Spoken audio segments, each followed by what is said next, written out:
ആവേശം വർഷങ്ങൾക്ക് ശേഷം രണ്ട് സിനിമകളും മികച്ച കളക്ഷനുമായിട്ട് മുന്നേറുകയാണ്.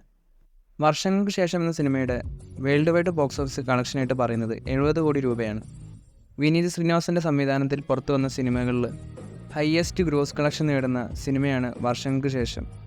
വർഷങ്ങൾക്ക് ശേഷം എന്ന സിനിമയെക്കാളും ഗംഭീര കളക്ഷനാണ് ഫഹദ് ഫാസിലിൻ്റെ ആവേശം എന്ന സിനിമയ്ക്ക് ലഭിക്കുന്നത്.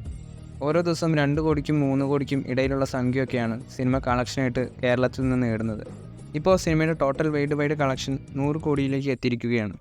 അങ്ങനെ മലയാളത്തിൽ ഫഹദ് ഫാസിലിൻ്റെ ആദ്യ 100 കോടി ചിത്രമായിട്ട് മാറിയിരിക്കുകയാണ് ആവേശം. എന്തായാലും വിഷു ക്ലാഷ് വിന്നർ ആവേശം തന്നെയാണ്. 30 കോടിയുടെ ഡിഫറൻസാണ് വർഷങ്ങൾക്ക് ശേഷം ആവേശം തമ്മിൽ കളക്ഷൻ പ്രകാരം ഉള്ളത്. ഇനി മെയ് മാസത്തിൽ ഗുരുവായൂർ അമ്പല നടയിൽ മലയാളി ഫ്രം ഇന്ത്യ അങ്ങനെ ഒരുപാട് ചിത്രങ്ങളുണ്ട്. ഈ സിനിമകൾക്കൊക്കെ പോസിറ്റീവ് അഭിപ്രായങ്ങൾ ലഭിച്ചാൽ മലയാളത്തിൽ നിന്നും ഇനിയും 100 കോടി സിനിമകൾ ഈ വർഷം തന്നെ വരാൻ ചാൻസ് ഉണ്ട്.